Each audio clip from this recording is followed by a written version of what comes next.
अस्सलाम वालेकुम नाज़रीन, मैं हूँ डॉक्टर अली आपके साथ।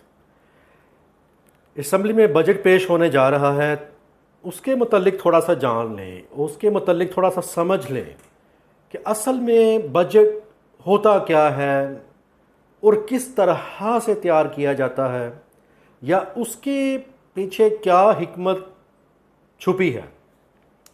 आज हम उस पर थोड़ी रोशनी डालेंगे और कोशिश करेंगे कि आपको समझाने की, कि आपको समझ आ जाए। एक बहैसियत अवाम होने के समझ में आनी भी चाहिए बात।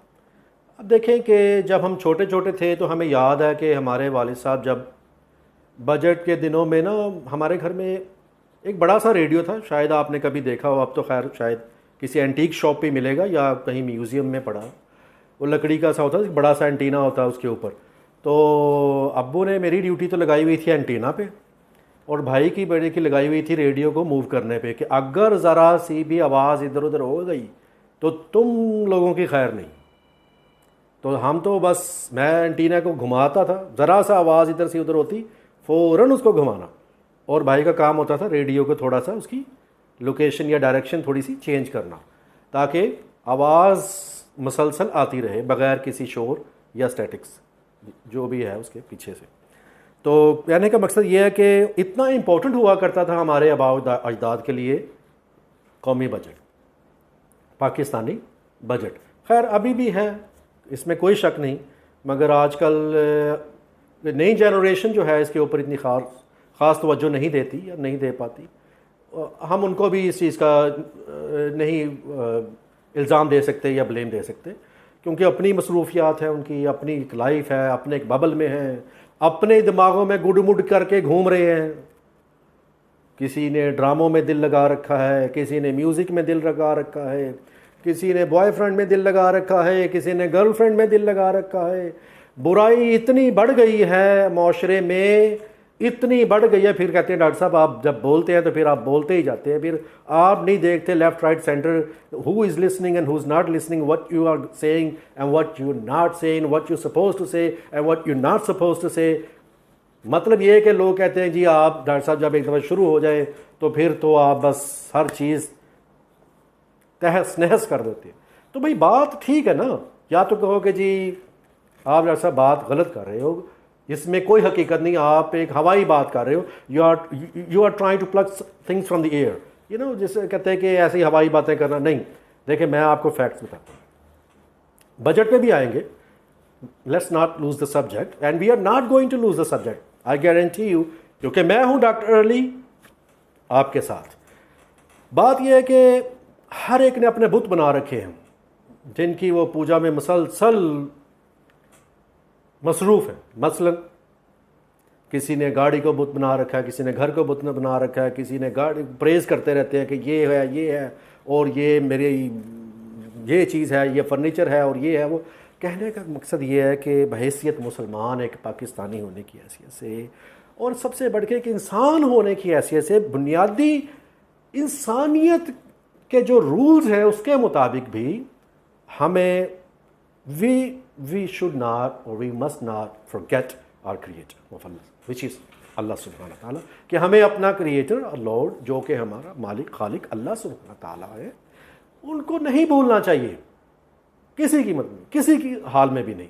मगर हम लोगों ने क्या कर रखा है जी, ये टिकटॉक और बुराई में बात कर रहा था। देखे कि बुराई माशरे में इतनी फैला दी गई है, ये जो गैर मुल्की जो तंजीमें हैं जो पाकिस्तान में हर वक्त पाकिस्तान की आवाम को या पाकिस्तान की सलामती को हर वक्त नुकसान पहुंचाने में कोई भी कसर नहीं उठा रखते, हर लिहाज से they don't leave no stone unturned, जिसको कहते हैं कि हर किस्म से वो कोशिश कर रहे हैं कि पाकिस्तान की जो नस्ल है या नई नस्ल है उसको तबाही के दहाने पे ला के खड़ा कर दें, उसको बस तबाही की तरफ धकेल दें।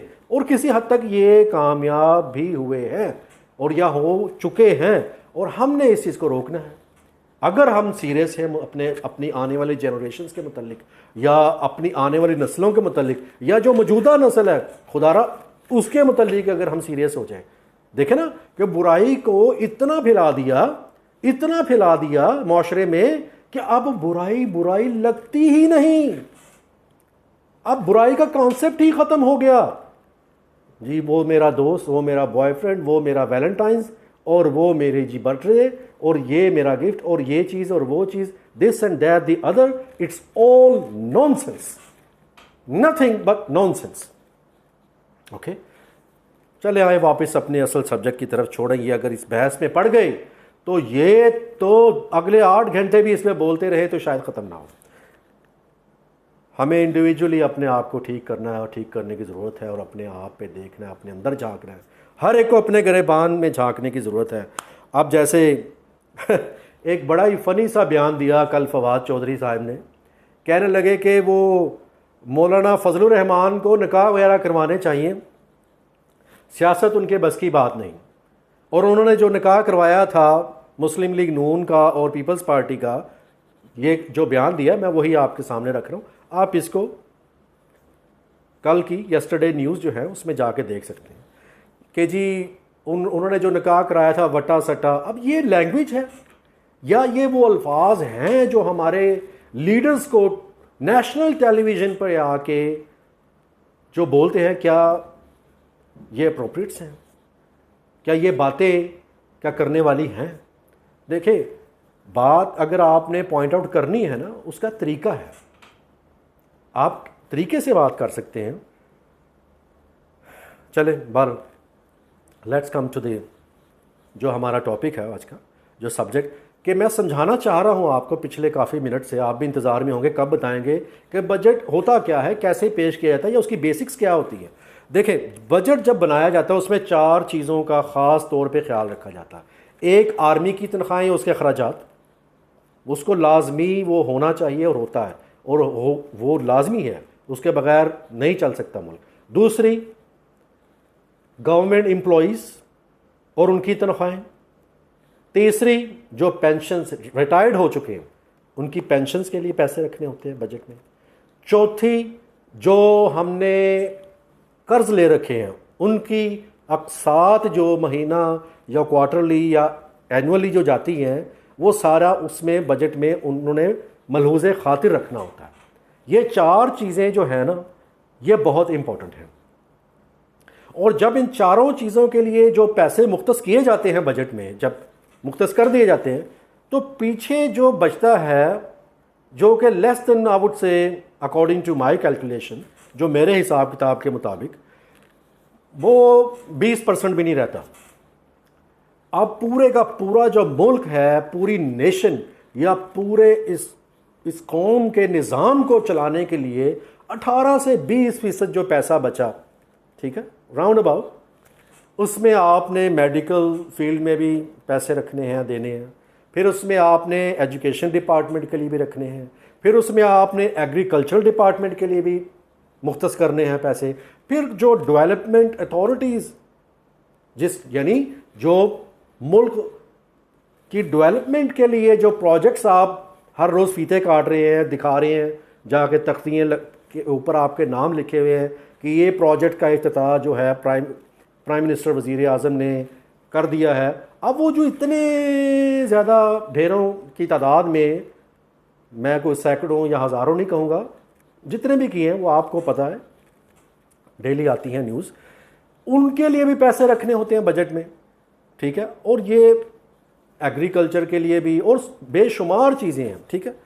अब सोचने की बात ये है नाजरीन, क्या हमारे पास इतना पैसा है ख़जाने में, या हम सिर्फ़ और सिर्फ ख्वाबी और ख्याली बातों पे जो है रखे हुए हैं ध्यान या नज़र के खान साहब आएंगे, या असद उमर साहब, या शौकत तरीन साहब, या फवाद चौधरी, या शहजाद अकबर, या जो भी ब्ला ब्ला ब्ला, कोई भी, हमें इससे गर्ज नहीं कि वो आके असम्बली में खड़े होंगे और कहेंगे जी हमारे पास ख़जाने में 4000 अरब सरप्लस हो गया और 4.27% हमने जो है तरक्की कर ली है। जनाब, बात ये है, GDP बढ़ गया जी 4 इतने %। करने को बातें आप जो मर्जी कर लें, जो असल हकाइक है, ज़मीनी हकाइक, फ़र्क तो उसे पड़ेगा ना। जो चेंजेस आएंगी, जो पॉजिटिव चेंज आएगा, जो मुस्बत तब्दीलियां आएंगी माशरे में, या कौम में जो हमें नज़र आएंगी मार्केट्स में, जब लेन देन बढ़ेगा, कारोबार बढ़ेंगे, जब खुशहाली आएगी, तो हम सबको फील होगा, हम सबको महसूस हो जाएगी ये बात। इसमें कोई शक नहीं, हमें कोई आके किसी को बताने की ज़रूरत नहीं पेश आएगी। ये जो हमें वुज़रा जो हैं, ऑपोजिशन लीडर्स भी और वुज़रा भी, ये पिछले 35-40 साल 50 साल से यही करते आ रहे हैं कि जी हमने ये कर दिया, वो कर दिया। खुदारा ये जो चीज़ें हैं ना, अब ये नहीं चलेंगी। उसकी वजह मैं बताता हूँ। अब अवाम जो है उसको शऊर आ गया। हम 21वीं सदी में हैं और ये 2021 में हैं। अब ये चीज़ें नहीं चलती। अब ये जो आपकी जो है ना, ये ओल्ड ट्रिक्स जो हैं, आप इनको चेंज करके ना कोई नए ट्रिक्स इन्वेंट कीजिए। ये मैं गवर्नमेंट ऑफ पाकिस्तान से मुखातिब हूँ, या वो लोग जो प्लान कर रहे हैं कि जी हम हुकूमत गिरा देंगे। हाँ, राना सनाउल्लाह साहब की सुनिए। ओ शाबाशे राना साहब, पता नहीं कौन सी ख्वाबो ख्याली ज़िंदगी में आप रह रहे हो, या शायद आपके जो फॉलोअर्स हैं वो भी ऐसे ही हैं, सुनने वाले कह रहे हैं कि जी हमने आर्मी से ये नहीं कहा कि हुकूमत गिरा दें, हमने आर्मी से ये कहा कि आपने जो सहारा दे रखा है इस हुकूमत को वो हटा ले, यह हुकूमत खुद ब खुद गिर जाएगी। अच्छा, आपके पास क्या प्रूफ है कि उन्होंने कोई सहारा दे रखा है? ये तो देखे ना, आर्मी पे आपने इतना बड़ा ब्लेम लगा दिया कि आर्मी ने उनको सहारा दे रखा है। खुदारा आर्मी का काम ही नहीं। बार बार हमारे जो जनरल कमर बाजवा साहब बार बार टीवी पे आते हैं, आके ये बयान दे रहे हैं, बार बार ये क्लैरिफाई कर रहे हैं कि हमारा सियासत से कोई ताल्लुक नहीं, कोई लेना देना नहीं। तो फिर भी आप जैसे लोग उठ के इस किस्म की बात कर देते हैं बगैर सोचे समझे कि इंटरनेशनल मीडिया वाले जो हर वक्त पाकिस्तान के मुतल्लिक या पाकिस्तान की कोई भी बात पकड़ के उसके ऊपर उन्होंने हमारा मजाक उड़ाना है, या हमारे ऊपर उन्होंने तीरों की बरसात कर देनी है, या हमारी उन्होंने हर चीज़ की बेइज्जती करके रख देनी है। क्या आप बयान देने से पहले मीडिया पे राना साहब या कोई भी, ये सिर्फ राना साहब नहीं, ये सारे कर रहे हैं, ये बिलावल भुट्टो भी कर रहे हैं और बाकी सब लोग ये बात, जब ये खान साहब जब ऑपोजिशन में थे तो ये क्या कम करते थे, ये भी ऐसे करते। खुदारा अपने मुल्क की बका के लिए जो आर्मी हमारी लड़ती है बॉर्डर्स में, अपनी जानों का नजराना पेश करती है, कोई होश के नाखुन लो, आप उनके खिलाफ उठ के ऐसी बातें करते हो। शर्म आनी चाहिए आप लोगों को, शर्म के मारे डूब के मर जाना चाहिए आपको।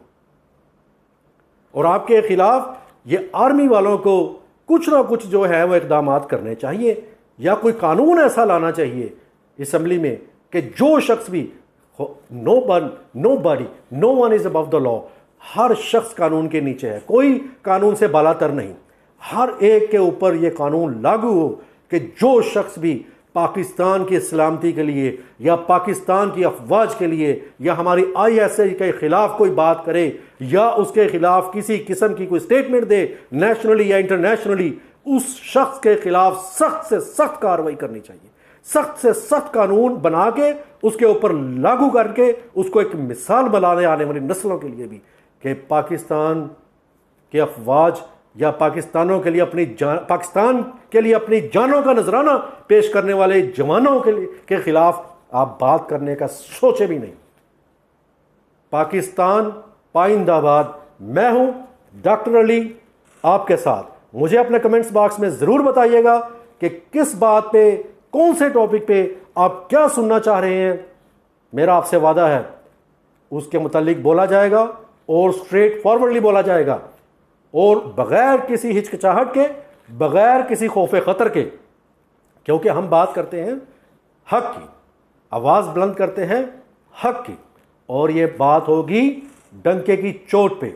पाकिस्तान पाइंदाबाद, पाकिस्तान अफवाज पाइंदाबाद। अस्सलाम वालेकुम।